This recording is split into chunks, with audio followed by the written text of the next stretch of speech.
UK ഈ immigration white പേപ്പറിലെ പ്രധാനപ്പെട്ട നിർദ്ദേശം, അതായത് ILR 5 നിന്ന് 10 ആക്കാൻ വേണ്ടി പോകുന്ന നിർദ്ദേശം നടപ്പിലാവുകയാണെങ്കിൽ UK വന്നിരിക്കുന്ന ഒരുപാട് പ്രവാസികൾക്ക് ബുദ്ധിമുട്ടാവുന്ന, അവരുടെ ജീവിതത്തിൽ ഒരുപാട് ബുദ്ധിമുട്ടുകൾ ഉണ്ടാകുന്ന ഒരു തീരുമാനമായിട്ട് മാറും. അപ്പോൾ ഈ നിർദ്ദേശം നടപ്പിലാകാതിരിക്കാൻ നമുക്ക് പലതും ചെയ്യാൻ കഴിയും. അതിൽ ആദ്യത്തെ ഒരു നടപടി എന്ന് പറയുന്നത് പെറ്റീഷനിൽ ഒപ്പിടുക എന്നുള്ളത്. നിങ്ങളുടെ അഭിപ്രായം ഗവൺമെന്റിനെ അറിയിക്കാനുള്ള ഏറ്റവും ഒരു ഉയർന്ന പ്രായോഗികമായിട്ടുള്ള വഴിയാണ് നമ്മളെ പെറ്റീഷൻ ഒപ്പിടുക, ഗവൺമെന്റിന് സമർപ്പിക്കുക എന്നത്. UK government and parliament petition എന്ന ഈ ഒരു പെറ്റീഷൻ ഒപ്പിട്ട് കഴിഞ്ഞാൽ 1,00,000 പരം ഒപ്പുകൾ ഉണ്ടെങ്കിൽ തീർച്ചയായിട്ടും നിങ്ങളുടെ അഭിപ്രായം പാർലമെന്റിൽ ചർച്ചയ്ക്കിടാൻ വേണ്ടി സാധിക്കും. ഇപ്പോൾ മുൻപ് ഈ പറഞ്ഞ പോലെ തന്നെ ഇവിടെ UK ഇപ്പോൾ മൺഡേ ടു ഫ്രൈഡേ ആണ് വർക്കിംഗ് ഡേ, സാറ്റർഡേ സൺഡേ ലീവാണ്.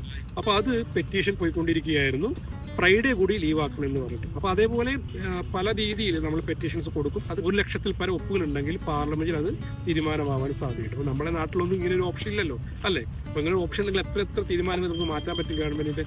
ഇത് ഏറ്റവും ഇമ്പോർട്ടൻ്റ് ആയിട്ടുള്ള ഒരു അപ്ഡേറ്റ് ആയിട്ട് എനിക്ക് തോന്നി കേട്ടോ.